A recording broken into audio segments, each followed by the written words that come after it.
Hi everyone, it's Christina from Christina Creates in Australia. I have got a little freebie on my website that you can print out for yourself. I was inspired by Donna from Junk Journal Ideas and how she made a page for a journal in Canva. I'll put the link below so you can see how she made it rather than go over it all over again. Now I've made a page that is the front cover.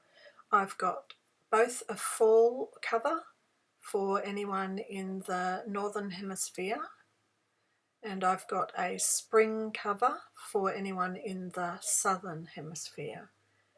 And as I say, I've used my background from the breadcrumbs challenge from day one.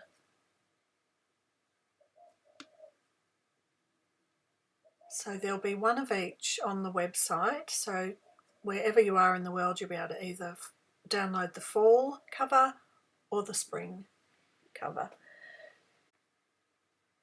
So I'm going to run through what I've made, and I'll put the links below for where to find the website and how to download.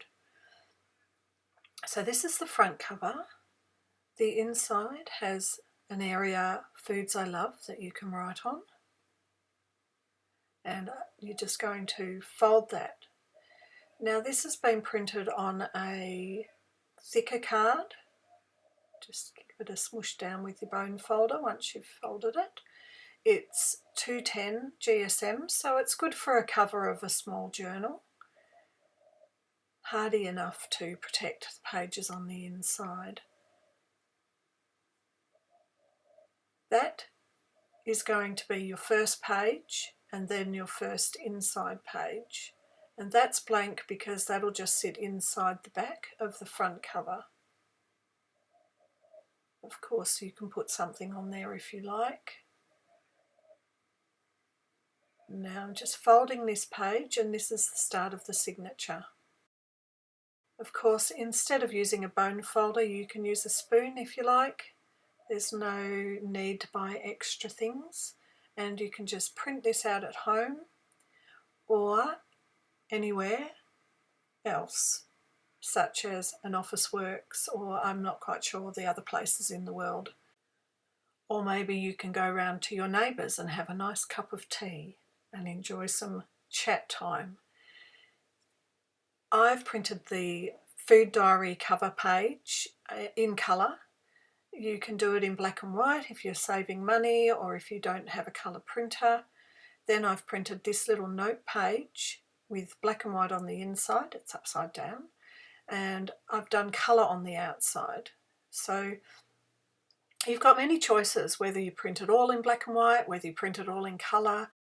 Your book, your choice, of course. Now these are the basic pages. Then what you can do is make a variety of pages for the signature. So I've ended up making 2 of these little note pages, folded them into the signature, and then made my other pages for the rest of the journal. So the rest of my journal is 7 pages of just the date page printed both sides.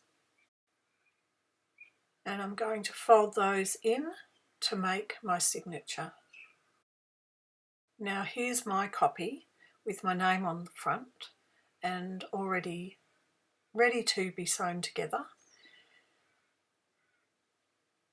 And you can see I've got all the date pages. What I did for mine was printed that page of a little scrappy note page out in black and white, so I haven't got colour through the rest of mine.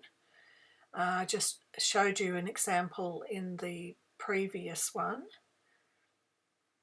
and I haven't even put them at the front. So the thing about this is you can choose where you want to put things, whatever order, however many pages you like, but there are the basic pages there ready for you to print out either in colour or in black and white. Now the only thing left really to do is to finish this booklet off. I'm using a bit of foam in the background. It's quite thick foam. I've got an awl and I'm pressing through to create holes.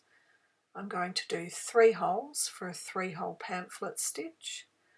I haven't measured, I'm just eyeballing it. I think I've been doing it long enough to get it roughly looking like it's been measured.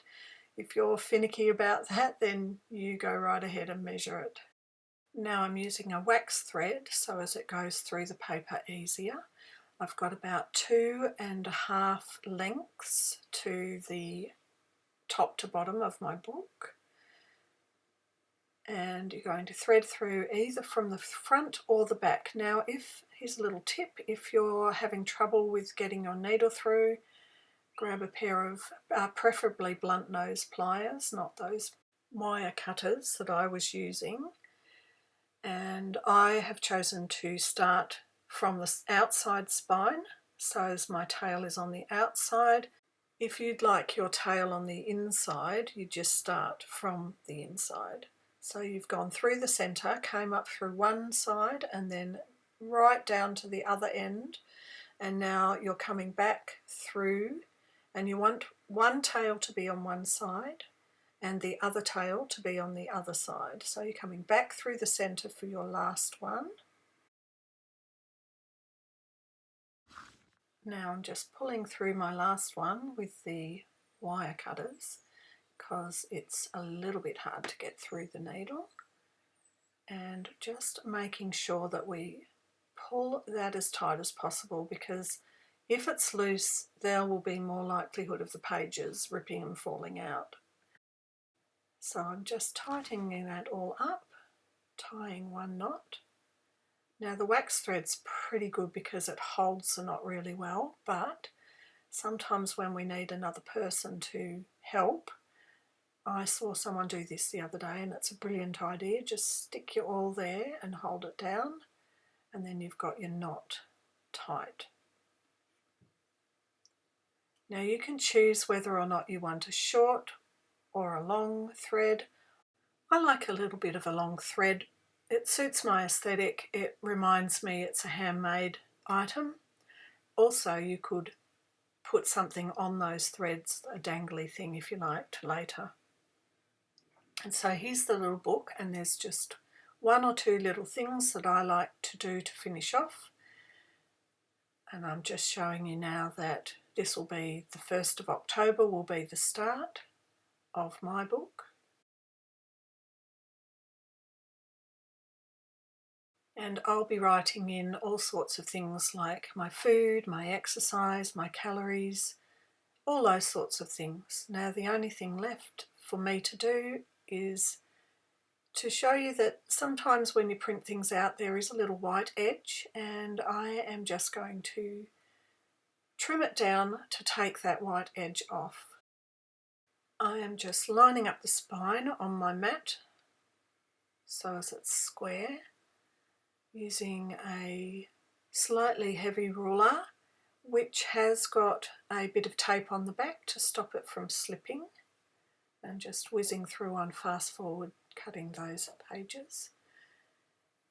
Now the only thing left that I like to do is to round the edges. Now that's a personal choice. I think it feels finished when it's got a rounded edge, so I'm just doing all the pages. Now I'm doing about 2 or 3 pages at once and the cover on its own. Any more than that and you risk tearing the pages or them not working out, so you will lose that crisp rounded corner cut. So here you have the finished little 1-month food diary, and I hope you enjoy making one of those. As I say, head over to the website and grab a copy, and bye for now. Thanks for watching.